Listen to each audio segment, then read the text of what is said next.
And we are live.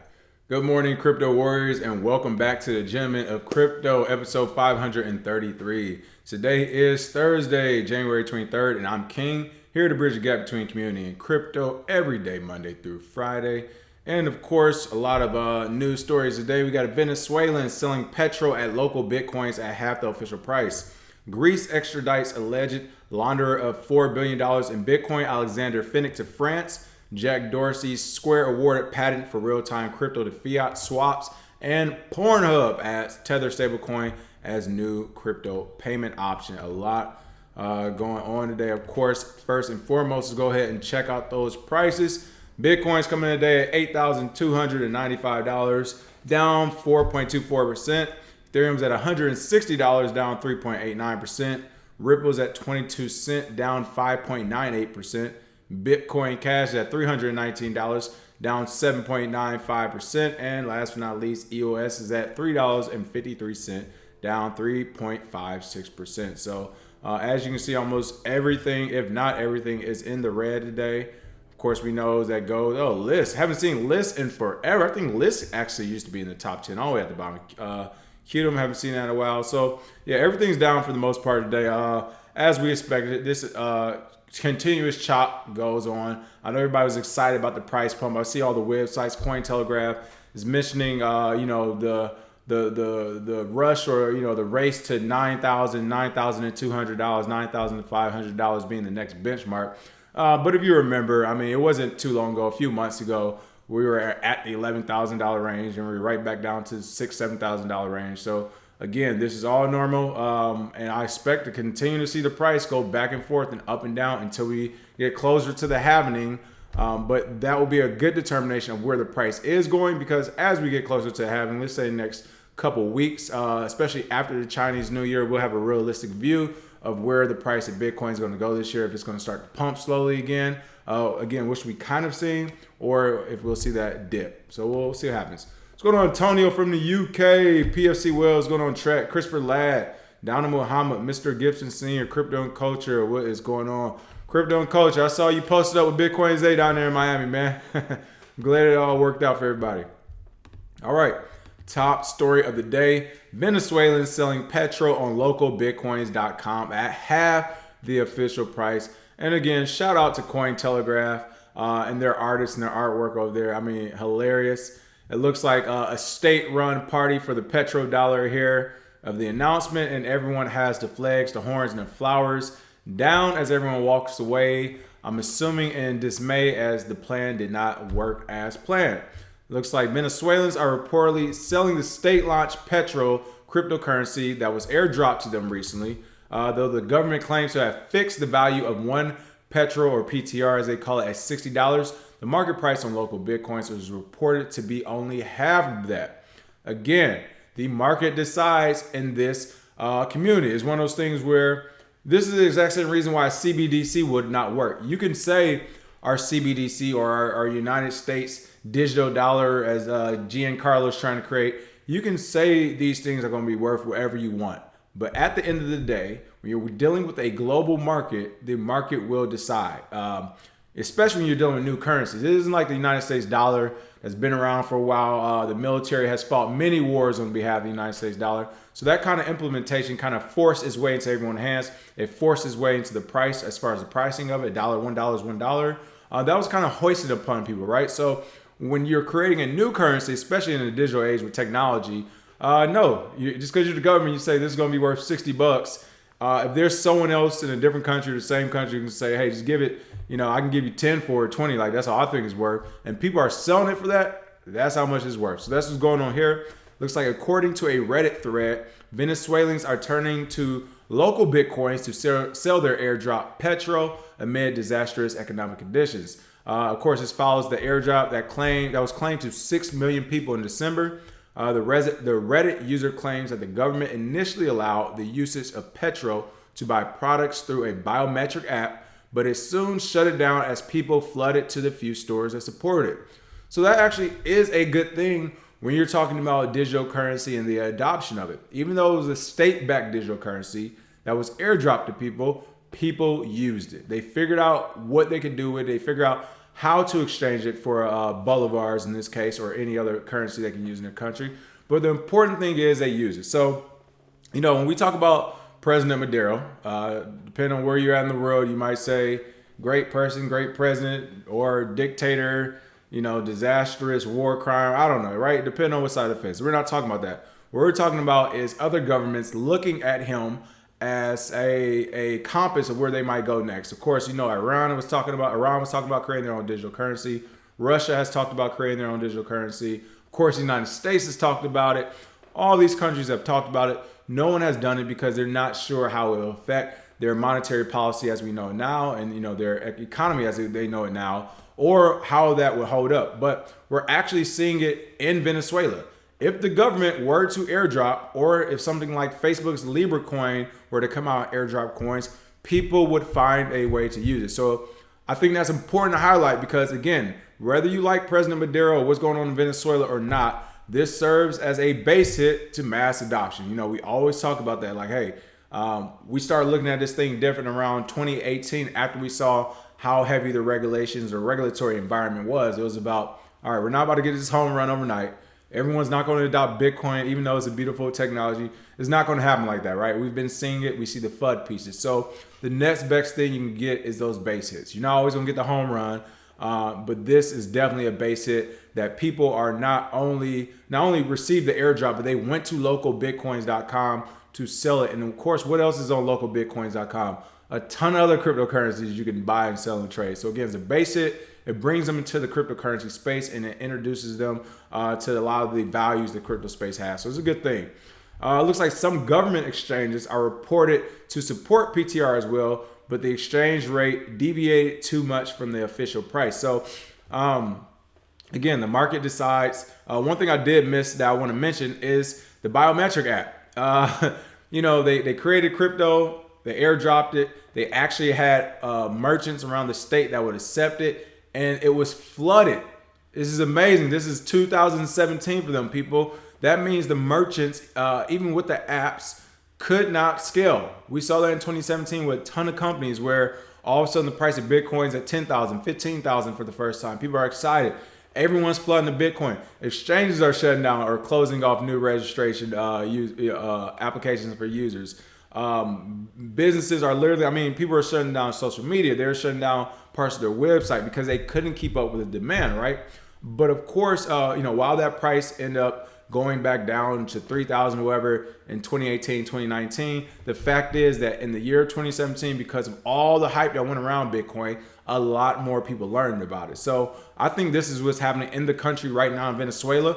Only 6 million people received that airdrop, but because places where they actually went to go spend it at to use and buy products from had to shut down because of the amount of people that came. That sounds like a headline to me, right? That means other people who didn't receive the airdrop are now going to find out about what Petrocoin is, or the petrodollar, what cryptocurrency is, what local Bitcoins is. What is a Bitcoin? Why do they call it local Bitcoins? Oh, you can trade peer-to-peer. So again, this is all good stuff for the industry. Again, you can see here several listings can be found that accept Petro in exchange for Bitcoin or other currencies. However, all of them appear to be currently inactive. Several listings were still shown on the main page as late as January 20th. So you can see these. Again, this price to Bitcoin is way off because the petrodollar isn't worth much. But again, it is on there. It looks like Cointelegraph reached out to an Ernesto Pinto, one of the sellers on local Bitcoins, for clarifications. And he said that he buys Petro from Venezuelans in exchange for Bitcoin. But he also explained that the price was referenced from a local exchange, Amberis Coin, which supported Petro. It amounted to 0.0036 Bitcoin. As we know, they're kind of, well, I guess you can still say Bitcoin in that because it's only 4. Or approximately $30 for one Petro. So again, sellers are struggling to get this off because of the selling pressure from the airdrop. Everyone's trying to do it at once.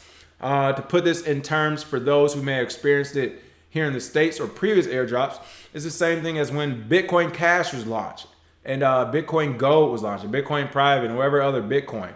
Since those were all forks off the original Bitcoin, they were automatically airdropped into your account. So for example, excuse me, if you had 5 Bitcoin at the time of the creation or the fork of Bitcoin Cash, then you will automatically have 5 Bitcoin Cash in your wallet. I mean, that is what an airdrop is. That's the way it works. Other airdrops from ICOs, I remember sometimes you had to actually claim them or, kind of reply to them or send wallet address. But Bitcoin Cash, and of course afterwards Bitcoin SV or Bitcoin Private and Gold and all those other stuff, it worked the same way. You got 5 Bitcoin or 5 Bitcoin Cash, you're automatically going to get 5 of these. So again, this was an airdrop.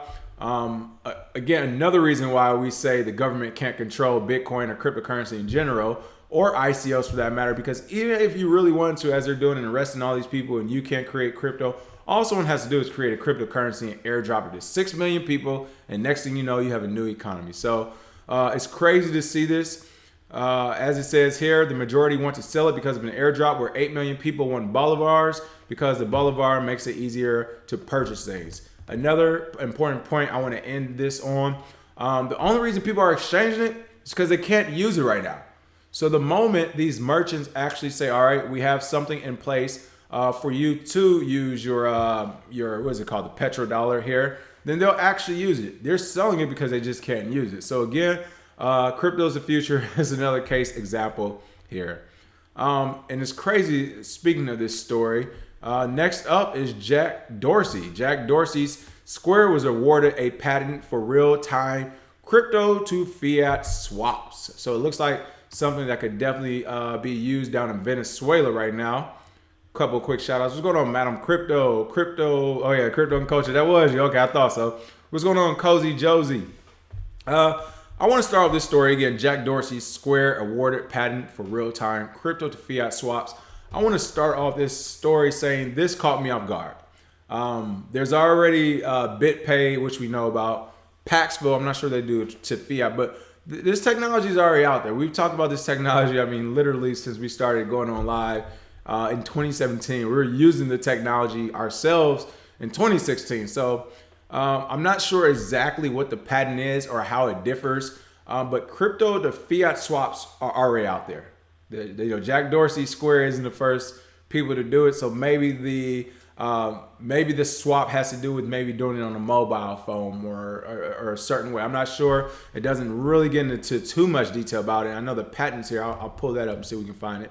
But it looks like financial services and mobile payment company Square thinks it's found a way to turn fiat into crypto in real-time point-of-sale transactions. Okay, that I stand corrected. That may be what the patent is about, real time, because I don't think BitPay does it in real time. I think they use their own custodial services where they have Bitcoin and they kind of just assume that once you send it to them, after a few minutes, a few transactions go through, a few confirmations go through, they're like, all right, this is good to go. We'll go ahead and release the funds on the other end, using themselves as the bank or the intermediary. So that may be what the patent is, the real-time point of sale, where it's like, no, there's no wallet, there's no custodial feature.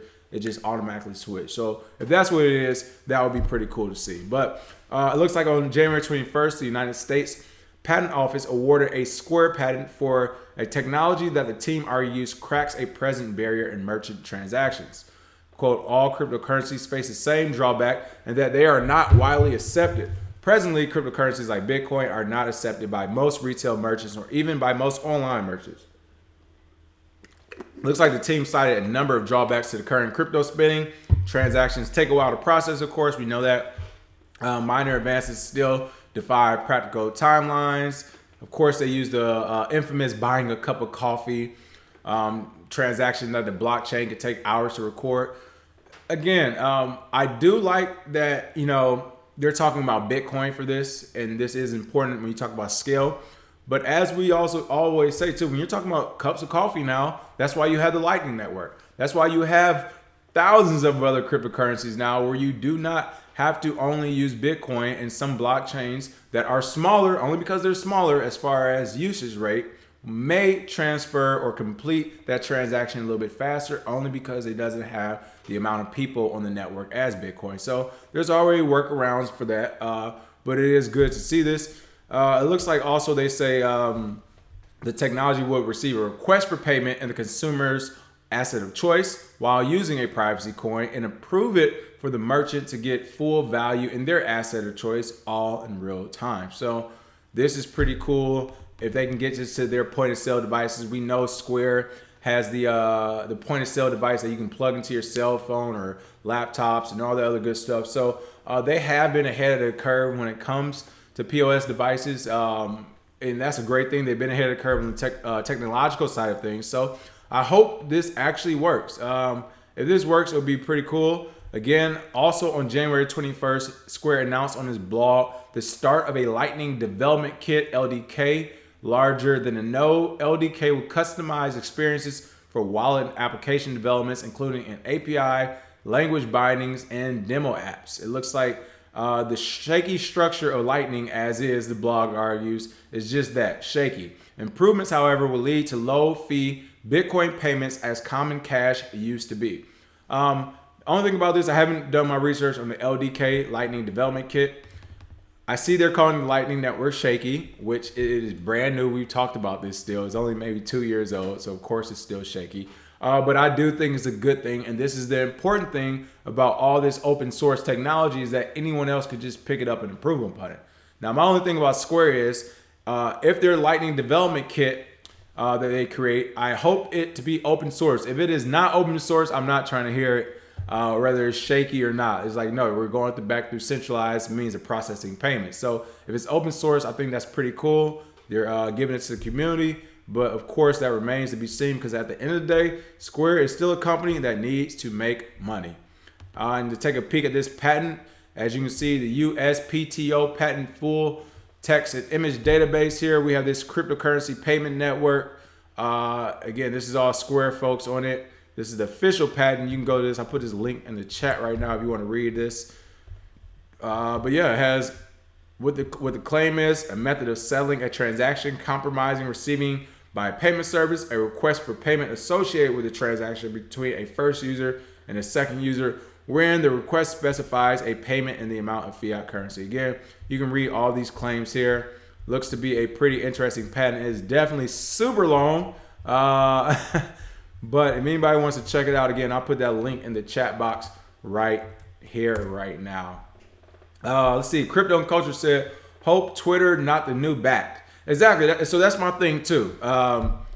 You know, they're saying we're going to improve upon the Lightning Network. We're going to do this. We have this new patent in place where we can do crypto to fiat transactions instantaneously, which, by the way, that patent is only really, useful in the United States as of now. In any other place, if anyone figures out how to do crypto to fiat transactions automatically, again, they could just open source that technology where one company could not only use it, which is what we actually want to do. It doesn't make sense for Square to be the only people that can do crypto to fiat transactions, right? Like, no, no one owns the internet, and no one owns this type of technology either. So, yeah, I hope Twitter is not the new BACT as well. What's going on, Malik, Howard? Hope everything's been well.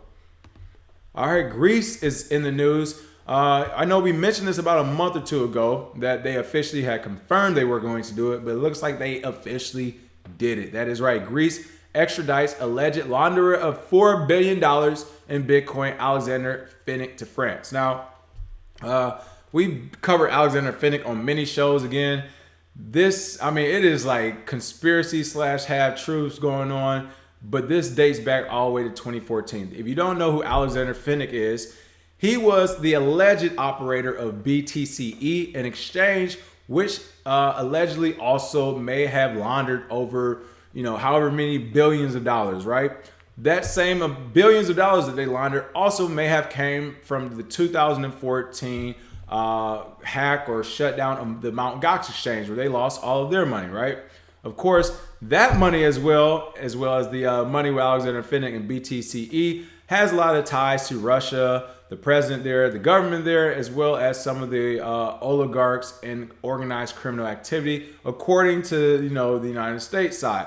Now, one thing we brought up when it came to Alexander Finnick and the timing of his arrest. He was arrested in July of 2017. A lot of things were going on the day before, the day after, and the day of his arrest. One of the main things going on in our industry was SegWit 2X in the New York agreement, in the hard fork, where they were trying to fork Bitcoin off into basically a private network for companies, right? After that failed, it was either a day after or a day before that failed, is when Alexander Finnick was arrested. A day after he was arrested is when the U.S. basically started trying to sanction Russia and was going back and forth with Russia, yet they never mentioned his name or Bitcoin in any of the sentences. And again, going back to 2014, after the entire Mt. Gox thing happened, that's actually the same time we went into Syria and was fighting a proxy war there with Russia as well. So there's a lot of crazy things that don't line up, just happen to happen around the same time with the same people.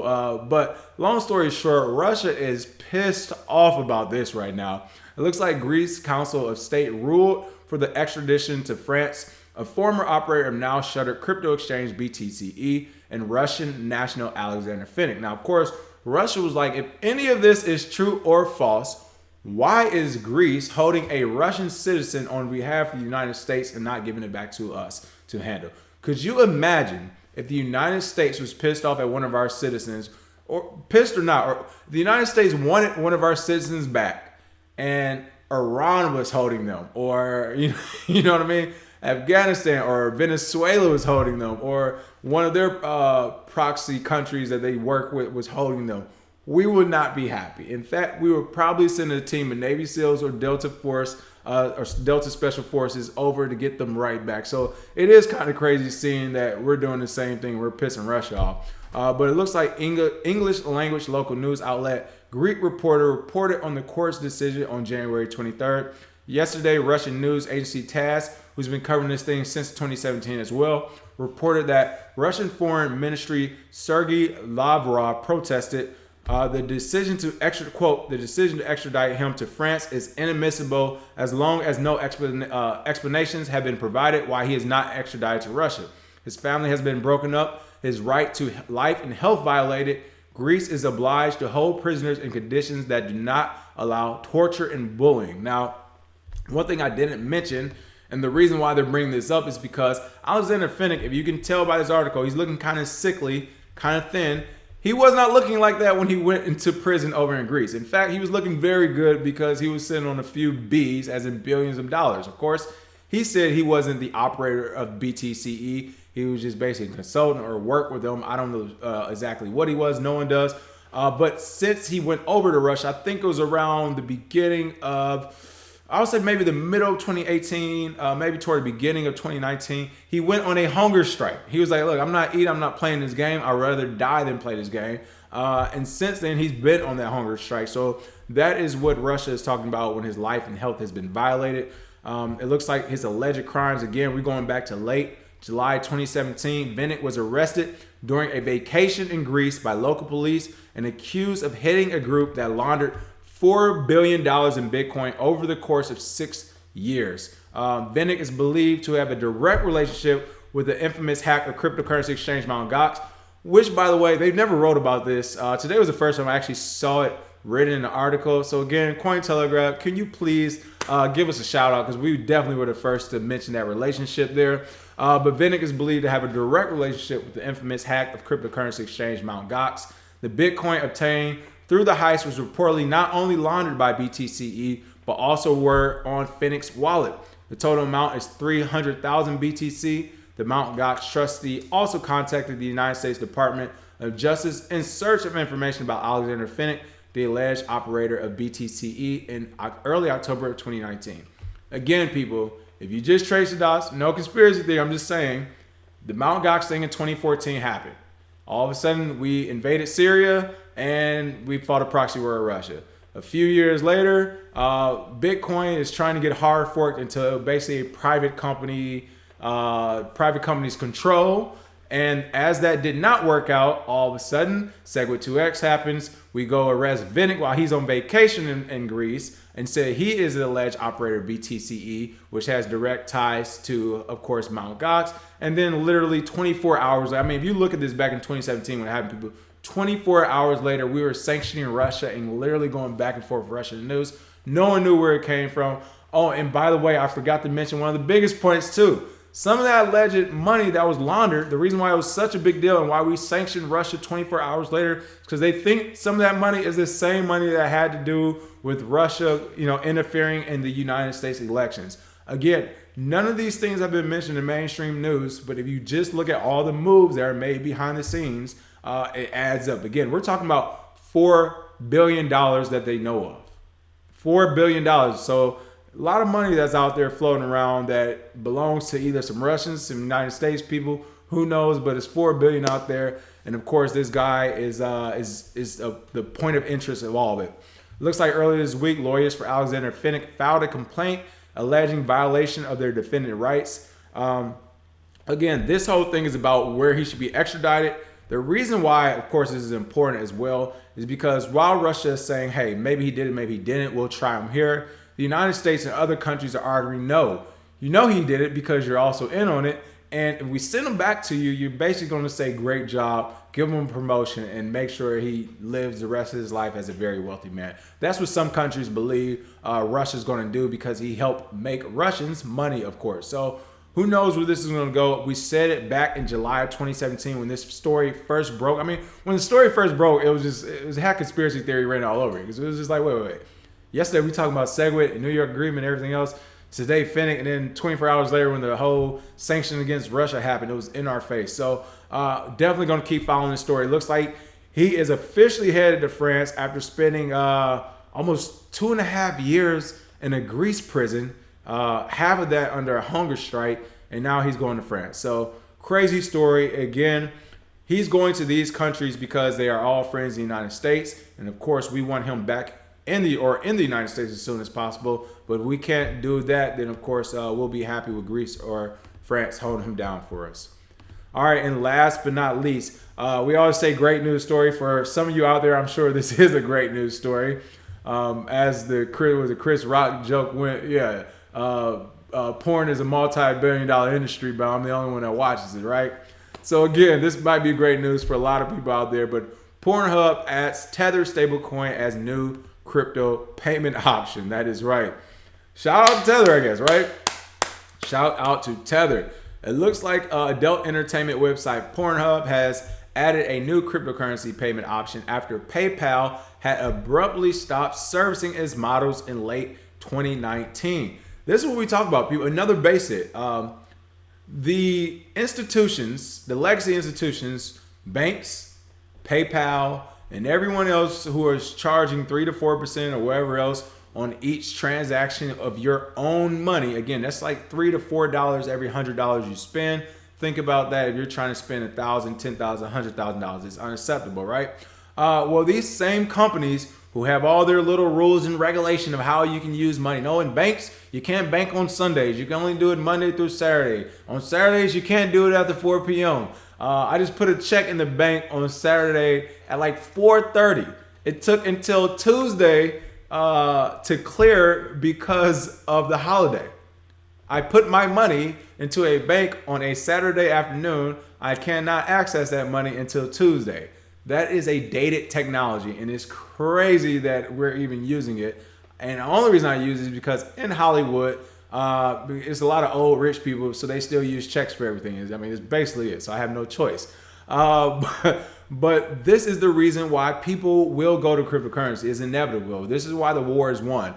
You cannot tell people they're not allowed to use their own money or how they can use money, especially when they're not breaking laws. I mean, it's different if this title or this headline was talking about some child pornography site or something just despicable like that, but they're not. They're talking about something that's legal, right? It's something that's legal, something that is a multi-billion-dollar industry that a lot of people, I guess, enjoy watching and paying attention to. So it looks like a January 23rd blog post. I'm not going to click on a blog post. I'm not sure if it's going to take me straight to Pornhub or something. But Pornhub now supports Tether, a major United States dollar peg stablecoin, to allow instant and zero-fee payments via the crypto wallet and browser extension TronLink. Of course, Tron had to be mentioned. TronLink is a native wallet for Tron TRX, the 12th largest crypto by market cap, backed by the Tron Foundation. And it looks like, they're going to be sending and accepting payments in Tether now that Pornhub models have downloaded the TronLink wallet app that is available on both Apple Store and Google Play. It sounds like also it's a commercial for Tron, which I'm sure they was like, look, we'll let you do this. We'll show you how to do this, and we'll give you some money. But y'all gonna have to mention this in this write-up, right? It looks like Tron CEO Justin Sun, of course, commented on the news on Twitter, saying that the new crypto payment option is a good way to support, quote, victims of centralized payment platforms like PayPal. He's right. He is right. It looks like PayPal halted its service for Pornhub due to alleged payment permission violations. Again, who cares? Like, you don't get to decide that unless that payment permission violation is just something like absolutely heinous, where they were just like, no, you don't understand. The money that they were using through PayPal was going toward this. Unless it was something that heinous, which I have not seen come out in the news yet, there is no reason to stop no one's money, especially when you're talking about a multi-billion-dollar industry. What happens if their payment processor, I mean, we're thinking about Pornhub. Of course, we know Pornhub's huge, people. What happens if their payment processor goes down for 15 minutes? Not even a whole day, not for forever, or since the end of 2019, as you've seen here, or since it looks like PayPal started messing with them mid-November of 2019. So not even a whole 2.5, 3 months. What if Pornhub's payment processors went down for 15 minutes? Based off of what I know in smaller companies, I would just throw a number out there and say they have to be losing at least somewhere along the lines of $10,000 to $15,000 a minute. All right, Pornhub, the biggest porn site out there, multi-billion dollars in revenue, at least $10,000 to $15,000 every minute. So after 15 minutes, how much money could they really lose off a payment processor, right? And then you actually have the payment processor coming out saying, no, we didn't make a mistake. We're just not going to allow you to do this anymore. We're not going to allow you to use this. All right, guess it's time to go to crypto. And that's what they're doing. Again, this comes after PayPal, one of the world's biggest online processors, halted its payment support for Pornhub models in mid-November of 2019. It said they stopped doing it purportedly because Pornhub made some payments without its permission. Again, money capital is permissionless. No one owns it. I don't have to ask you your permission to make a payment with my money. That is the most ridiculous thing I've ever heard of. But it looks like following that news, and again, this is recent, people, this last 2 months. Following that news, the crypto community made a push for major cryptocurrency Bitcoin as a new payment option on Pornhub. However, Pornhub models were reported to have a lack of general knowledge of cryptocurrency, with some models noting that they did not know what crypto is. This is where the shout out to Ken Bozak, shout out to Bitcoin Zay, shout out some other people in the crypto space that I know. I mean, they're like, they're the Bitcoin Jesuses I know. They're literally going to the deepest, darkest places to find people who don't use Bitcoin. They're going to those strip clubs. They're going to those porn websites. They're going to these places to find these people who don't know what Bitcoin is.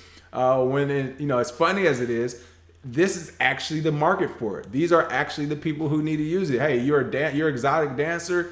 You're dealing a heavily cash business. Banks really don't mess with you. PayPal don't mess with you. Start accepting Bitcoin. Get that QR code tatted on that thigh, all right? But start using Bitcoin because people are going to pay into it. So we've said this before many times. When it comes to new technology, the first people to actually utilize it are usually criminals, people in the porn industry, and gamers. Those are some of the three biggest groups: gamers, criminals, and sex workers. So again, this is showing another base hit where PayPal, which is crazy that PayPal actually, this isn't the first people they've done it to. PayPal has done this to a lot of people. It's funny, PayPal does this and they say you're making payments without our permission. When they first opened, they faced the same scrutiny from the American government. If you remember, PayPal was Bitcoin. They took the same beating as Bitcoin did. They had the same FUD articles. No one wanted to use it. People were scared of it. People didn't believe it. Internet transferring your money across a third-party service, even though banks are a third-party service, it goes to show how much people don't understand money. But PayPal received the same lashings as Bitcoin did. So it's crazy to see that they decide, hey, we have a business. We're going with the legacy way of doing things. It's crazy to see they're going about it this way. I do understand. They're like, hey, we're trying to protect our business. But like banks, your business will eventually end. Pornhub didn't lose. I mean, porn's going to be around, people. Pornhub's not going away anytime soon. I think we all can agree on that, right? So Pornhub didn't lose. If anything, PayPal lost a very big customer. And of course, they don't care. They're like, hey, we got plenty of customers, right? And that's all good until finally crypto does reach that point where people are like, I understand banks, but why are you using PayPal? Because once crypto does reach, I won't even say mass adoption, once it's just at a minor adoption, there's going to be no need for PayPal. I mean, at all. There's no need for it. So I'm not sure why they're doing this. They're literally shooting themselves in the foot, but I'm happy they're doing it. So we have less institutions and payment processors out there like this. So that's pretty good to see. What's going on, S1 Dubs? Wired Sparks. Everyone's laughing at Ripple. Wired Sparks said LMAO. XRP is in purgatory. It's like Rodney Danger. It's like the Rodney Dangerfield of crypto. That's funny. Crypto and Culture said, wow, we need them. And of course, Erica, hello, and welcome back to the show. All right, people, other than that, that is the show for today. As always, thanks for watching. If you didn't check out that GeoCoin interview, check that out. We had it posted the last couple of days. It's an interview we did with one of the developer of GeoCoin right now. He's the lead developer, David Mancini. A lot of information. I saw one of the comments said there's another competitor coin that's similar out there. So make sure you check out that video and let us know your thoughts. It's basically allowing you to earn and collect cryptocurrency by using your phone's geolocation services. It kind of works like Pokemon on the go, I guess, where you can pull up your phone, you can see a VR Pokemon. It's like that, except you can pull out your phone and you can find spots near you that have basically cryptocurrency airdrops like the petrodollar. So you pull it out, you see the GeoCoin's location, you get near it, your phone automatically absorbs that GeoCoin. So try it out. They started the beta testing on it now. They want people to sign up. So again, if you're just interested in crypto and you have some free time while you're on your phone walking around, take a peek at it and let us know if it works, how you like it, what you don't like about it. Give us all your hot takes on it. Other than that, make sure you smash that like and share, and we will see you all tomorrow. Cheers.